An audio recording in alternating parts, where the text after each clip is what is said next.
All right, so this week we're going to be talking quickly about Khrushchev's role in the Far East. Khrushchev will be the committee secretary or the leader of the Soviet Union after Stalin dies on the 7 in early March 1953.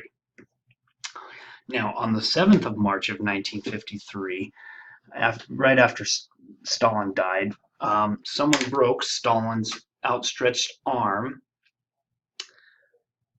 in a statue at Magadan Park of Culture and Rest in Vladivostok. Authorities cordoned the statue off and they fixed it, but they fixed it with bad cement, and so that soon fell off, and then it exposed the rusty iron strut that the statue was built upon. No one bothered to do anything about it until 3 years later in 1956, when someone quietly removed Stalin from the park, kind of washing their hands clean of Joseph Stalin once and for all. And this kind of personifies the developments in the Far East between 1953 and 1964, when Khrushchev gets overthrown. You get a partial dismantlement of what Stalin created. You get some patchwork repairs of other things, and you get unceremonious disposals of others. So I would just like to point out that Stalin died on March 5th, so it only took 2 days for people to begin to try to erase what Stalin had created in the Far East and throughout the Soviet Union. So let's talk a little bit about the partial dismantlements in the East. 7 months after his death in October of 1953, and 3 months after his main henchman, Lavrentiy Beria, gets executed by people who were wanting Khrushchev to get into power and not Beria, and 1 month after Khrushchev's appointment as the general secretary, the Dalstroy Committee, which was the committee also known as the Far Eastern Construction Trust, or the people who ran Kolyma and those other gulag camps in the east, they met, and here's a picture of some of them with good old Joseph Stalin in the background. They met and they wanted to plan their next phase of development for all of the mines and the prison camps throughout the East until 1970. So they were kind of coming up with like a 15-year plan. Surprisingly enough, they chided themselves on not having enough good health care, especially in the gold mines where people were dying at an alarming rate. And actually, the self-criticism would be sent back to the center, and it would actually ultimately lead to their demise. Because we'll talk real quickly about it, but once Stalin dies, Khrushchev goes on this de-Stalinization, and if you've watched the YouTube video, you'll see one thing that he dismantles, and he tries to dismantle as quickly as possible, are the prison camps. So the Dalstroy Committee kind of wears out its welcome, and it has no more utility anymore. And it soon becomes a ward of what Khrushchev creates called the Ministry of Non-Ferrous Metals. Now there's also the Magadan district, and the Magadan district, which is fairly important during this time period, was carved out of the Khabarovsk region in early 1953 as a way for the Soviets to divide and conquer. We also know this type of thing, we call it balkanization, which really describes the process of fragmenting or dividing a region into smaller regions, especially if these regions aren't being cooperative towards the center. This is a very Soviet communist thing to do. They do this in Yugoslavia as well. And so in 1953, Stalin, before he passed away, divided this district and created the Magadan district out of the Khabarovsk region, because people in the east We're not necessarily doing what the center, which is all the way back in Moscow, I think that's what, 11, 10 time zones away, we're not doing exactly what they wanted them to do. So you divide and you conquer. Very Soviet. However, by 1955, though, this district is lost about a quarter of its population because in 1953, Khrushchev closes Kolyma. And it was being contracted, and it was being the whole prison camp system was being dismantled slowly and not very surely. And so in this region, you had planes, ships, trains, any type of transportation that people could find to get out of Dodge. They just get packed with people. Um, People escaping the East, right? Going somewhere, trying to find their family, trying to go back to where they came from, so on and so forth.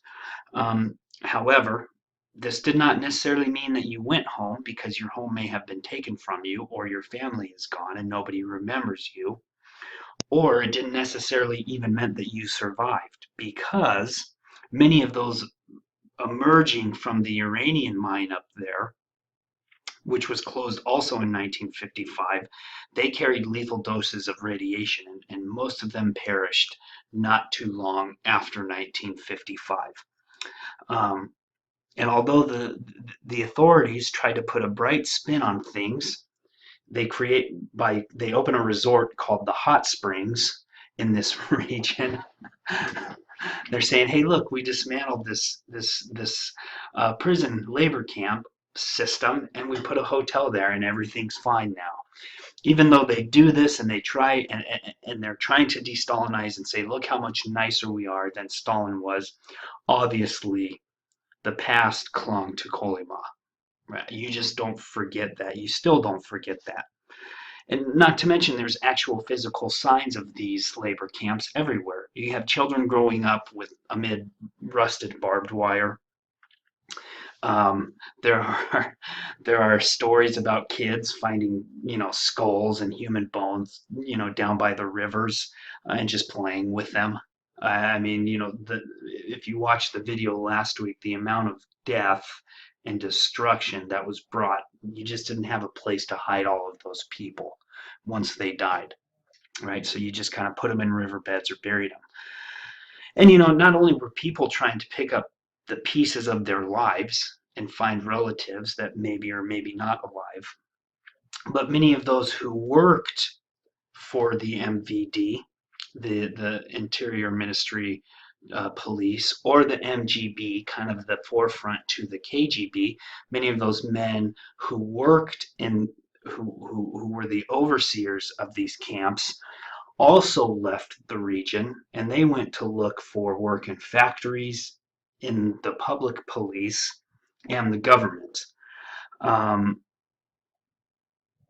because you didn't want to live there anymore, because those with blood on their hands, and basically anybody who worked in any of these prison camps had blood on their hands, either they'd risk discovery by survivors. So many carried a low profile and tried to get as far away from Kolyma as possible. However, some of them remained quite proud of what they had done, and they resented the lack of public gratitude for their quote unquote service to their party and the motherland.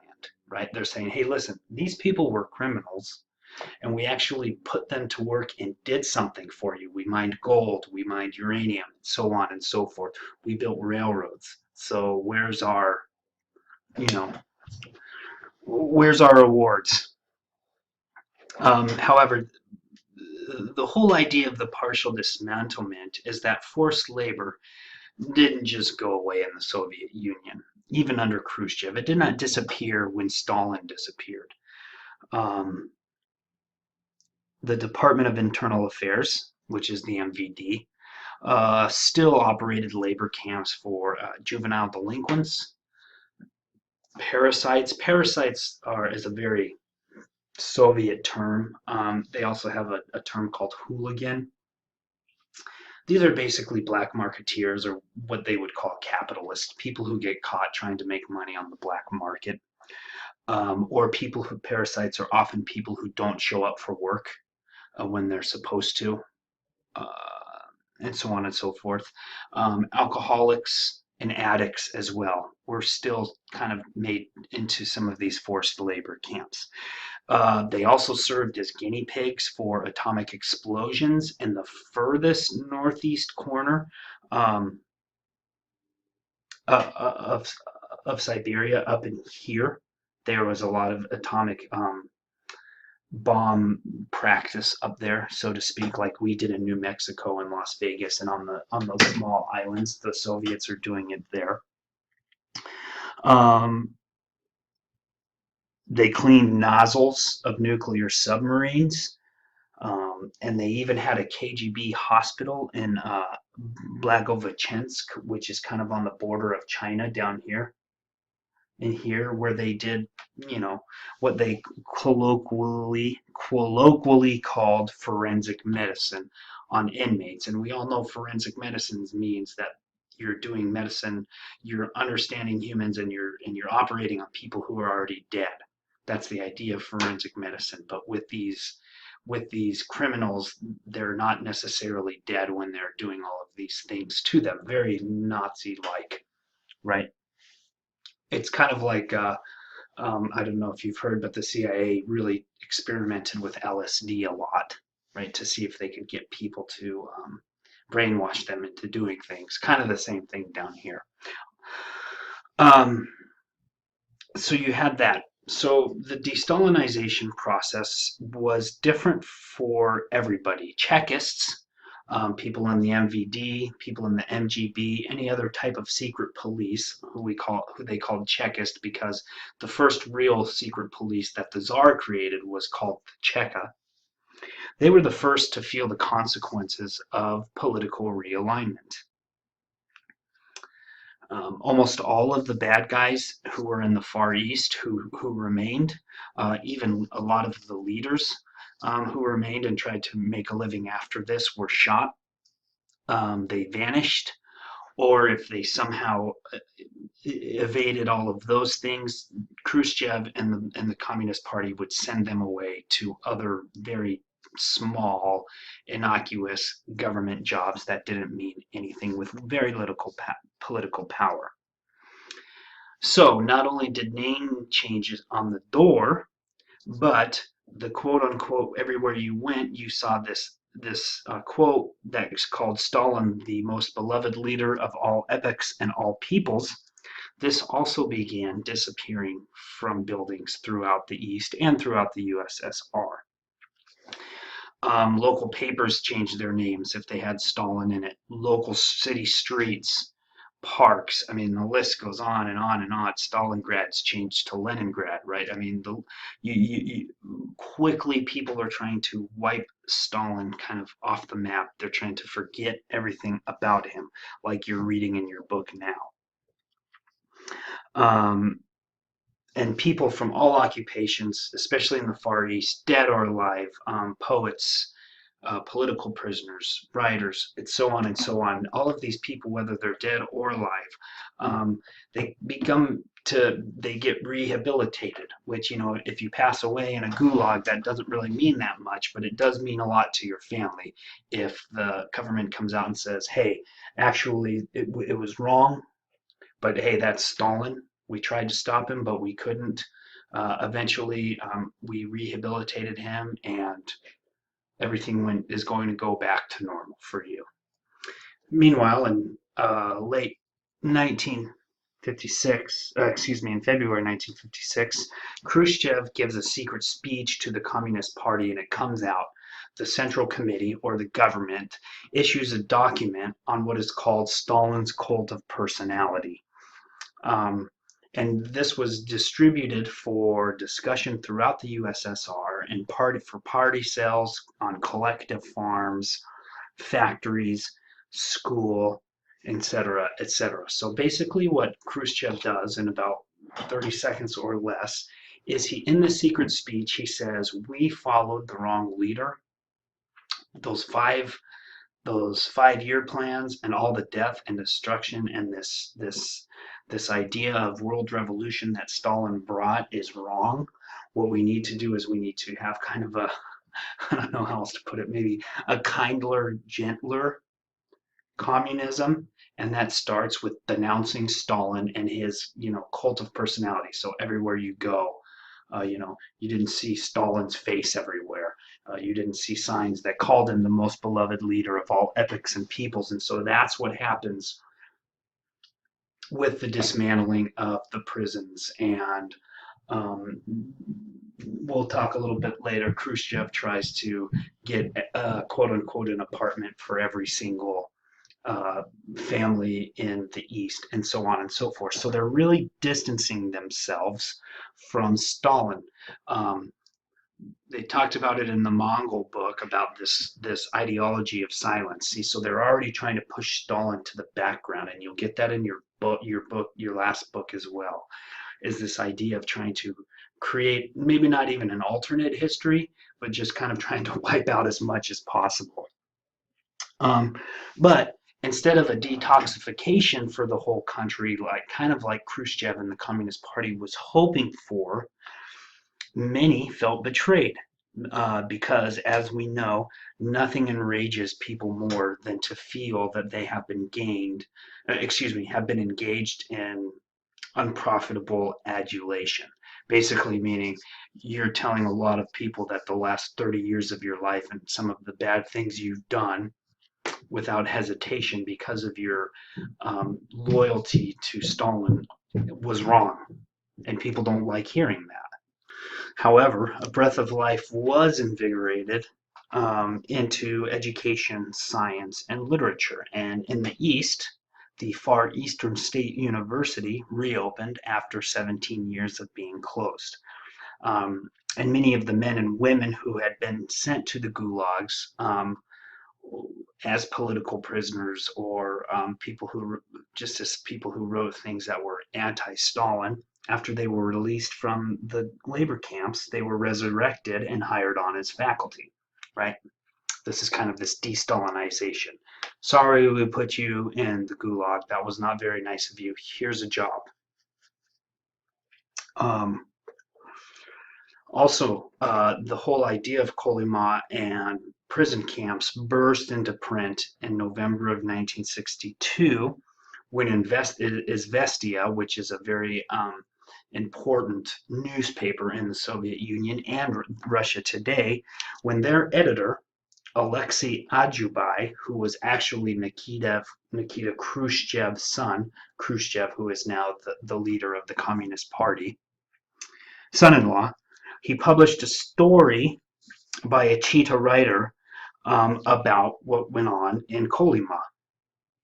And this would have been unthinkable to do when Stalin was alive, but you can kind of see now the thaw of it all. People are saying, yeah, you can't forget the gulags because they were there. And what's interesting about this is, and this was in November of 1962, what also comes out in November of 1962 is Alexander Solzhenitsyn's A Day in the Life of Ivan Denisov, which completely changes Soviet literature, and I hope you enjoyed the little Lego skit that's made about that book. And it is about one day, waking up, and then what you went through during the day to get through just the grind of gulag living. And so these are coming out, and so you can see that there's a thaw. However, most stayed away from camp themes. In Magadan, in remote Magadan, in the East, some editors wrote about Kolyma. Some editors wrote about the awful things that happened during Stalin's time. They wrote about these in papers and they published journals and diaries. But since this is so far from Moscow and so far from St. Petersburg, some of those things were kind of just pushed under the rug by the Communist Party. But in general, the Far East kind of remained a bit of a backwater of art and intellectual activity, because a lot of the artists and other people who were sent to the gulags for being, bourgeois or capitalist or Jewish or et cetera, not Bolshevik enough. They don't want to stay there. They want to go back to where they are from. And so even though we had a whole, or they died in the gulags. So even though we talked about all of these poets and writers and so on who go there the second they can, most of them leave anyways, unless they're from that area. So the Far East doesn't, it has an intellectual and an artistic rebirth, so to speak, after Stalin, but it's fairly small. Now, during this time period, China becomes important once again. And here's these two great communist workers, these proletariats holding hands, and so on and so forth. And so during the 1950s, the Sino-Soviet frontier, the Chinese-Soviet frontier, recaptured some of its traditional leaks, meaning people were starting to move back and forth again over the Amur River. Delegations of chairmen, trade unions, scientists, certified members of the quote-unquote artistic intelligentsia of the Soviets would commute between Khabarovsk and Harbin, which was now in China. They would commute to Vladivostok and Jilin, which is on the border. So you get this real kind of all right, we're open for business again type of mentality. Museums, schools, factories, they exhibited gifts from each other. What they called a lot of these museums and factories and schools in the Far East would have stuff from their quote unquote Chinese friends. Local audiences in Russia flocked to Chinese circuses.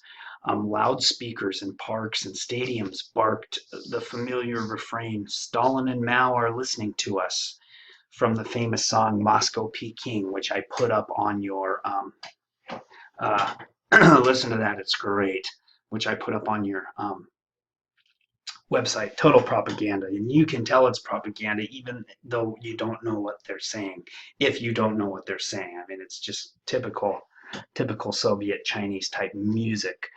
Passengers would wave fraternally when Chinese and Soviet steamers passed each other on the Friendship River, the Amur River here. So all of these places they're starting to kind of cooperate again. On There were even marriages between Chinese and Soviets, but its effects were more widely detectable. Just the actual kind of amalgamation of the societies around here, and that they're becoming more friendly, and they started kind of speaking a Chinese Russian type of language, which we call pidgin, when you kind of put things together and speak in both of them. For example, in Khabarovsk today, many people use the word chiffonet, which is derived from the Chinese word chiffon, which means to eat. However, in Russian, to eat is jest, like yes with a T at the end of it. And so you can tell those are way two different ways to say to eat, but people are speaking Russian and then they'll use kind of this Chinese word as well. That's what we're talking about. It also nourished a variety of joint ventures with binational committees, meaning Chinese and Soviet committees getting together, regulating like the Amur River, regulating what gets traded and making sure things stay above board and things like that. They oversaw local barter arrangements as well. Engineers from both science academies sat down to plan flood control and hydroelectric dams along the Amur River.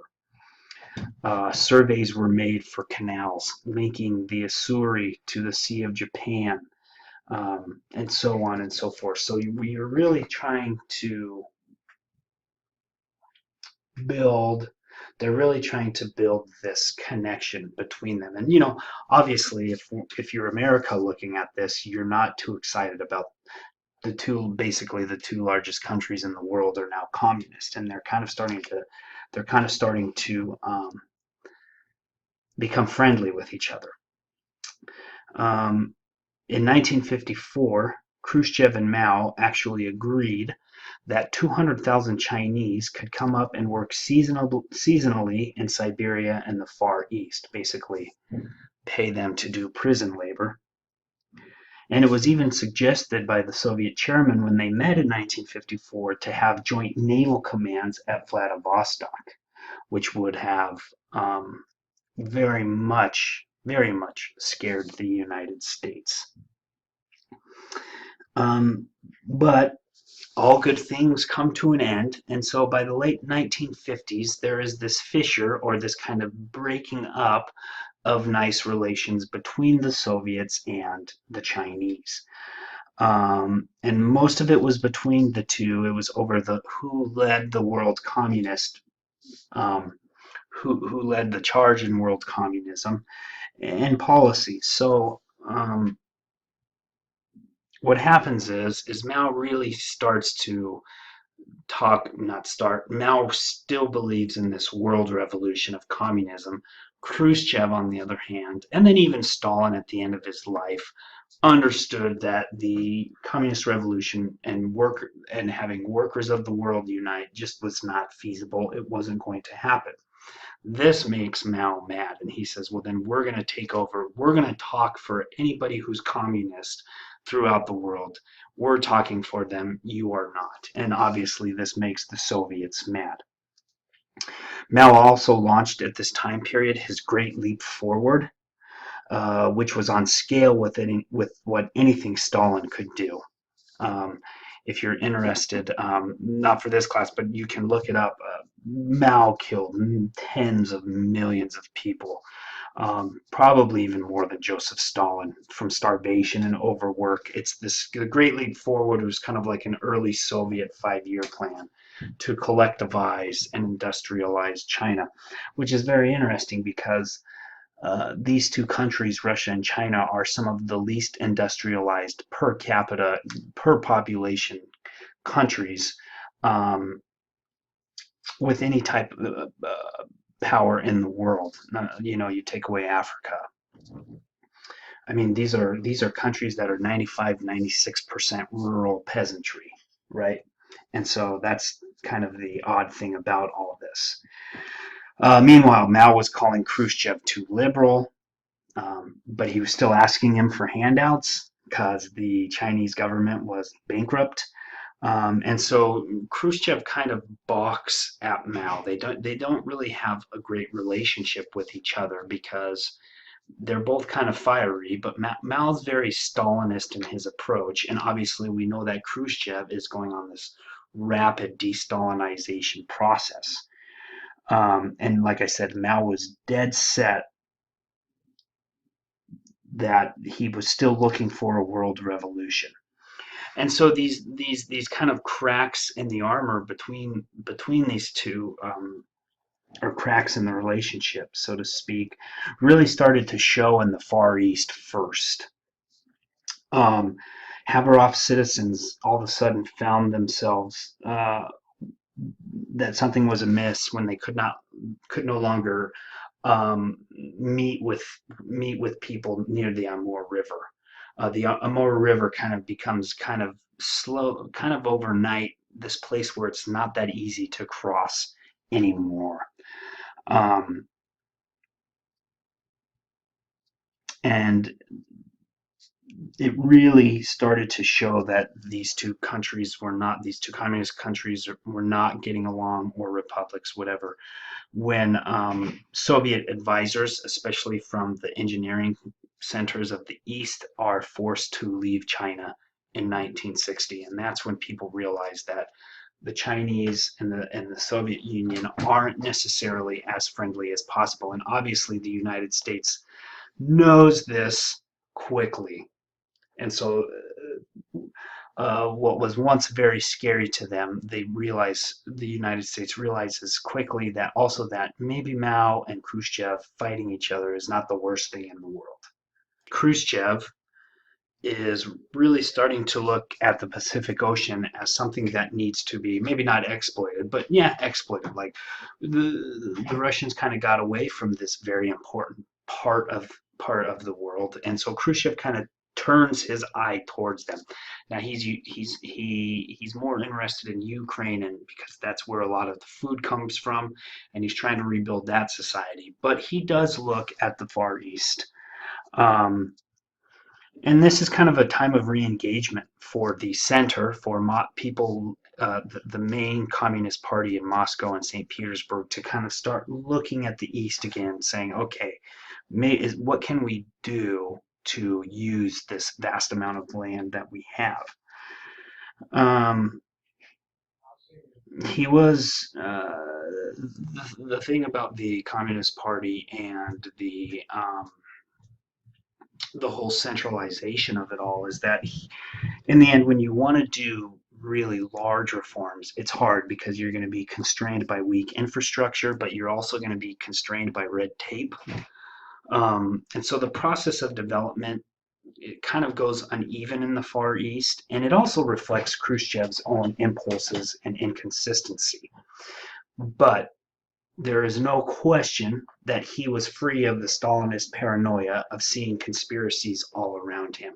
So when Khrushchev starts talking about rebuilding the Far East and giving everybody in Vladivostok every family in Vladivostok their own apartment, things like this, rebuilding factories, bringing technology and education and universities to the East, people aren't as worried of that, meaning that actually we're building prison camps, right? And also, the Soviets are rebuilding their Pacific Fleet, and it's becoming the talk of the world. It's being re-energized to the dismay of the Americans, obviously. It's being innovated, and it becomes this large um, entity in the Pacific. And when you have large entities like that in the Pacific, you need marine industries and transport from all of these things. And so places like Vladivostok and Khabarovsk, the Sakhalin Islands, they start to become less of backwaters than they used to be. Uh, and you can see that signs are being made that there is kind of starting to be this break with tradition. For the first time in history, for instance, I'll give you an example. There's the Far Eastern Fishing Fleet, which was the government-owned fishing fleet that went into went and looked for fish throughout the world. Um, and the merchant marines also actually begin to move through places like Indonesia, Vietnam, India, even into Pakistan and Burma. By 1959, the Far Eastern Steamship Company served 39 ports in 25 countries, including the United States and Canada. And these are all coming out of the East, right? So you're getting trade, you're getting innovation, all of these things are kind of happening in the East at the same time. For example, international cargoes, which were less than 10% of shipping in 1950 at the height of Stalinism, accounted for 44% of all goods in the Soviet Union in 1960, and a lot of these goods are running through the Far East. Japan also energized their international economic activity because they signed a Soviet-Japanese peace declaration in 1956 and then another commercial treaty in 1958. This is also another reason why Mao is not too happy with the Soviet Union, because because of how poorly the Japanese behaved in China during World War II, and this is not forgotten. It may be a different government, but Mao fought the Japanese just as hard as Chiang Kai-shek did. And so what do the Japanese need? They need coal and timber. And where do they get coal and timber from? They get coal from Sakhalin Island, which used to be theirs, but now it's the Soviets. and they get timber from the Amur region. North of the Amur, there's timber. Um, Meanwhile, Japanese ships are unloading all of their goods, especially their technological goods, in places like Vladivostok, and then they're being taken up the river to Konka Lake, and then up the Ussuri, down the Amur, and up through Russia that way. Um, so things are starting to kind of change for the Far East during this time period. And by 1963, they were trading as much as they had before World War II had started. So there's kind of this breath of fresh air and economic development. And we'll look at a picture of Vladivostok at the end of the 1950s, and it kind of looks like an American town. So things are kind of turning around for the Far East at the end of the 1950s. So really what you get is you get an opening up of the East. Khrushchev really strove to make it more accessible to the outside world. Um, for instance, over 2,000 Sakhalin Koreans right here and their Japanese spouses were allowed to emigrate between 1957 and 1959. Excuse me, 1958 and 1959. These were people who were on the island during the war, um, who were mostly sent there by the Japanese to mine coal. But then we know after the war, the Japanese had to give the Soviet Union all of the Sakhalin Islands. So they were actually Japanese citizens working the coal mines during the war. But then when the war ended, they couldn't get back to Japan because the Soviets took it over. So they were working in the Soviet coal mines, but they're allowed to go home. Also during this time, so what is worrisome to a lot of people is that the miners and people from gulags will go around and tell people everything what happened, and they're worried about this happening, that people in the West will hear about this. But at some point, Khrushchev kind of made the choice of, well, we can censor it as much as possible, but at some point we're just going to have to let it be what it is. Restrictions on foreigners traveling into the Soviet Union were loosened, as well as Intourist, which was the company that ran tourism in the Soviet Union. Usually what would happen is a foreigner would come in, and if they wanted to tour the Soviet Union, they'd have to go through Intourist, and then basically Intourist would have a KGB minder showing you around the Soviet Union, making sure you went where you should have, etc., and so on. But they were opened up in Khabarovsk and Nakhoda. There's a funny saying that intourist is to tourist what indigestion is to digestion, meaning you had to go through intourist, and you weren't really touring the country, you were touring what the Soviets wanted you to see. Also in 1961, the jet age brought Khabarovsk into a 9-hour flight to Moscow, which was doable. And within a couple years, places like Khabarovsk and Nakhodka and Vladivostok were hosting 10 to 12,000 Western tourists annually, and they were servicing quote-unquote friendship delegations of athletes, trade unionists, scientists, writers, touring musicians and actors, and other people and scholars, all from all over the world, and even the Western world, and even the United States. But of course, they were being escorted by the KGB wherever they went. In 1964, this tells you something.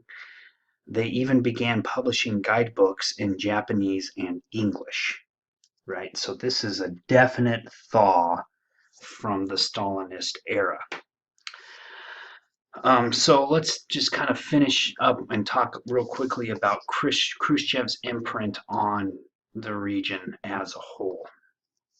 It was not on his main list of areas to reform, but it did arouse his interest sufficiently for him to visit in 1954 and again in 1959. And here's a picture of him in 1959 at Vladivostok. I mean, it's packed. And this is something that no Soviet leader had done before. And what Khrushchev was really curious about were these quote unquote liberated territories, right? Like the Sakhalin Islands. He wanted to meet the people there. So this is a picture of him on 6th of October 1959. There's 50,000 people here, and this is at Vladivostok's Avangard Stadium. And what Khrushchev does in this speech is he reiterates that the Pacific Ocean unites the U.S. and the USSR, and that there's kind of enough for everybody in the Pacific Ocean. And this is very liberal talk, and it actually anticipates the ending of the Cold War by about 30 years. He references the quote unquote Pacific ties um, that the United States and that the Soviet Union has. um, and then he also uses context from an earlier speech in Vladivostok. So he has a speech in 1957 about the decentralization of the Soviet government, and he reiterates it again in this 1959 speech in Vladivostok, saying that he's going to reduce the number and the power of ministries, and he's going to set up regional councils, kind of like more local rule as opposed to appointing people from Moscow to come out to Vladivostok and rule. In theory, because of this, all the far eastern territories were to be allowed to manage their own agriculture, industry, and construction. And it was supposed to leave more decision to the local authorities who knew the area better. And he vowed in this speech to give the Far East more administrative autonomy, more than it had ever enjoyed since the Bolsheviks won the Civil War. And this actually occurs. It occurs in a sense, and it's attractive in theory, but it kind of ends up not working out as well in practice. One of the problems is new local managers who are now put in positions of power lacked experience and were reluctant or unprepared to assume more responsibilities.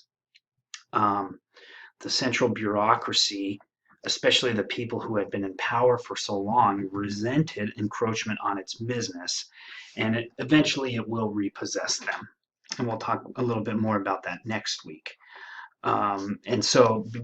Next week we'll talk about what happens after Khrushchev is ousted in 1964, and it's called the era of stagnation, meaning the Soviet Union kind of comes to a standstill economically in the Far East as well as the Soviet Union as a whole. So overall, Khrushchev's imprint is a mixed record. He did dismantle the camps through de-Stalinization. He opened the East to the outer world. He really engaged in the Pacific with the Pacific Fleet and more fishing and so on and so forth. And he talked to people and he made a peace accord with the Japanese. He visited the Sakhalin Islands. He talked about the Pacific being this place of quote unquote friendship. Of course, he kind of closed the border with China because him and Mao did not get along. But in many cases, almost all cases, he did bring prosperity, more prosperity than had ever seen before to the Far East. He was also the first Soviet leader, excuse me, to publicly recognize that the Birobidzhan project, remember we talked about that last week where they made this little region for Jewish people to live, and we saw how bad it was going down there. He's the first leader to publicly recognize that was a failure. He anticipated Gorbachev, who will kind of end the Soviet, not kind of, who will end the Soviet Union, in the sense that he created an atmosphere in the Far East where Easterners become more reliant on themselves as opposed to what happens in Moscow, waiting for them to give them directions and then having them come back. Right, so he does give them an autonomy. It's just an autonomy in Soviet terms as opposed to terms that we would understand. Um, and so, like we also talked about, one other thing he did is he also made promises that he could not keep. For instance, he promised each family, a separate apartment, which won him a place in the colloquial speech, and these places were called Khrushchevniks because they were really small. Just because you have your own apartment doesn't mean it's going to be big. It just means you have your own apartment. So they'd build these Soviet style, brick buildings or concrete buildings, and they'd make these really small cubicles or stalls in them, and then you lived there. Right, but he could say that you had your own family, but colloquially they were called pardon my French, but this is not me saying it, this is the Russians. A Khrushchevnik was a cubicle big enough to quote unquote sleep sitting and shit standing, right? So they're really small. So that's kind of part of it, like all Soviet leaders and probably leaders in general. Khrushchev made a lot of promises that he just couldn't keep. But there is a new nomenclature in Clitura in um, the Far East, and nomenclatura during this time period in the Soviet Union means kind of leaders. And here's a picture of Vladivostok in 1959. Right, if you take that Russian, that the restaurant sign off of there, and you put, I don't know, Macy's sign on there, you would think that that was perhaps that looks like San Francisco to me in the 1950s. So you can see that there is prosperity that had never been seen. I mean, they have street lights, they have public transportation, they have nice cars. These people are dressed in very Western dress outfits, and so on and so forth. So you can see things are changing in the East. Right, that's a far cry from a gulag right there. But what the Central Committee did at the end of the 1950s and into the early 1960s is that it installed a new generation of party organizers throughout the Soviet Union, and these are usually men who were born after 1917 and joined this Communist Party after World War II, after they fought in World War II. These were not men who had any qualms trying to reinstate a Stalin-like system. These are men who will come throughout the Soviet Union and try to recollectivize and try to refurbish kind of this nostalgia that people have for the Stalinist time period. And they're a new generation. And they're young and younger, and they're young and they're ready to make the world a better place for the workers. Some gained power, especially in the East, and held on all the way through the era of stagnation, which we'll talk about next week.